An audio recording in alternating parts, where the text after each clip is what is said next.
Escort His Excellency. The Assembly will now hear an address by His Excellency Borut Pahor, President of the Republic of Slovenia. I request protocol to escort His Excellency.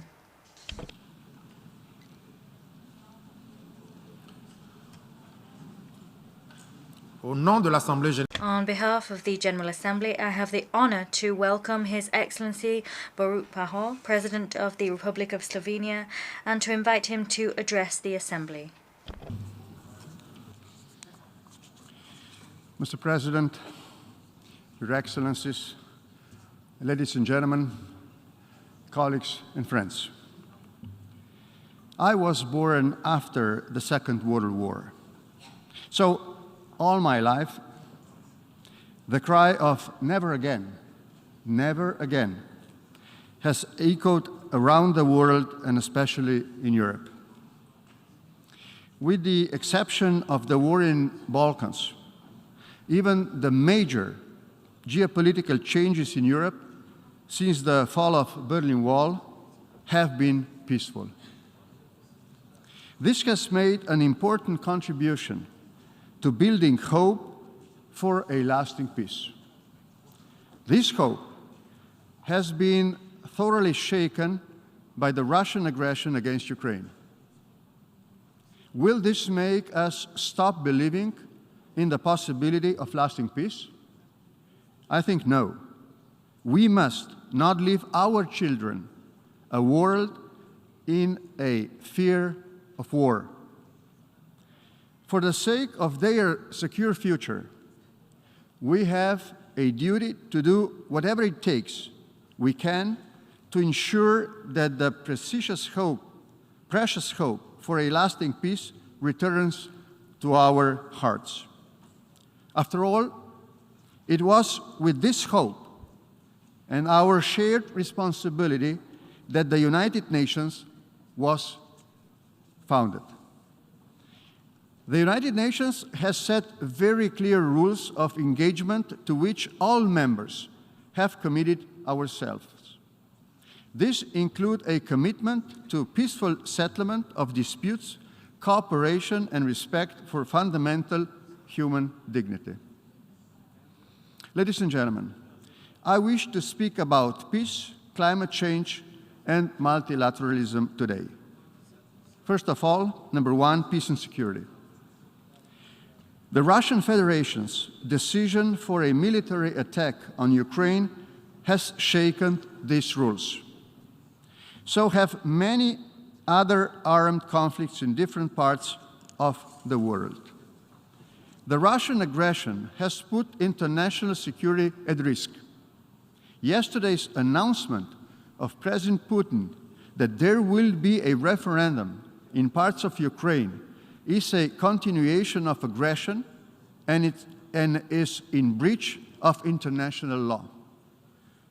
I especially condemn his word about possible use of nuclear weapon. This war is threatening the already fragile stability of the Western Balkans. It has also threatened international food and energy security. I commend the UN Secretary-General for his engagement and Turkey for its support to reach the agreement. Ladies and gentlemen, peace is, as it has been just said, not just an absence of war. In peace, leaders should strengthen and nurture good relations with other countries. It is our obligation to resolve outstanding issues in a spirit of compromise and mutual understanding. Only in this way we will reduce the chances of old grievances and historical traumas to come to life once again. I'm grateful to many of you for the opportunity to do this together for the benefit of well-being of our countries and the wider international community. Fostering good relations and building trust within societies and between them is the most effective means of preventing armed conflicts. Number two, more cooperation for a better future. Nurturing and strengthening good relations between countries is also necessary to address more efficiently the challenges of our times. Among these, climate change is one of the most pressing. Our common task is to preserve the planet for future generations. What we need is more efficient measures and more solidarity. Slovenia pledges special support to Africa, Caribbean, and Pacific to assist them in their efforts against biodiversity loss, water stress, and climate damage. We are contributing to the Least Developed Countries Fund of the Global Environment Facility. Initiating the Green Group, Slovenia is working together with like-minded countries in the promotion of green policies. We are deeply grateful to the General Assembly for the historic universal recognition of the right to a clean, healthy, and sustainable environment.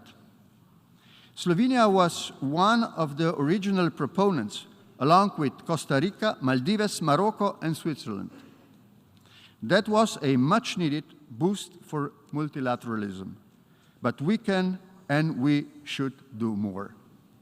The upcoming UN Climate Change, Biodiversity, and Water Conference are an excellent opportunity to commit ourselves to do more and better. I wish to thank the Secretary General for putting forward our Common Agenda report.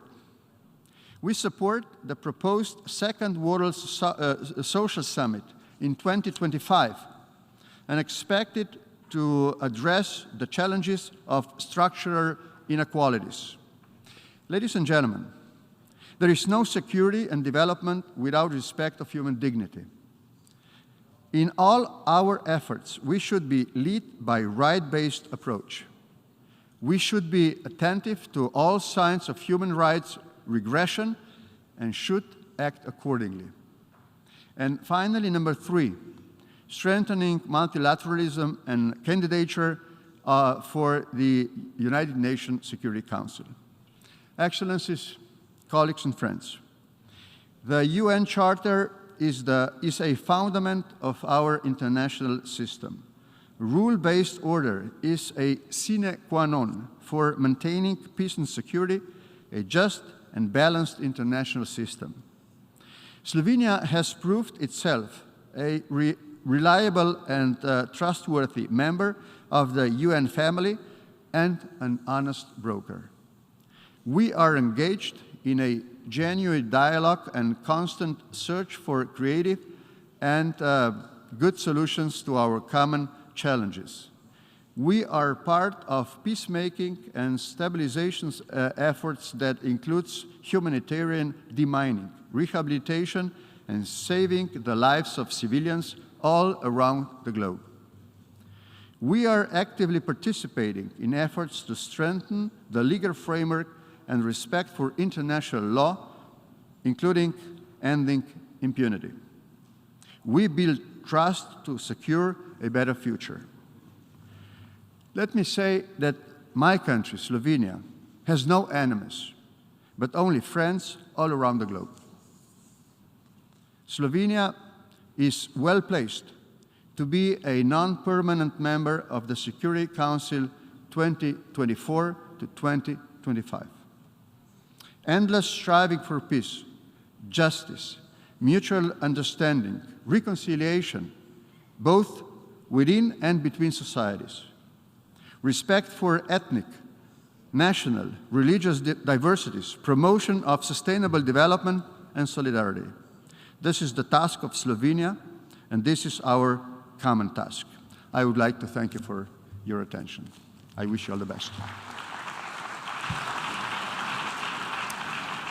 Au nom de l'Assemblée générale, je tiens à remercier. On behalf of the General Assembly, I wish to thank the President of the Republic of Slovenia for the statement and a request protocol to escort His Excellency.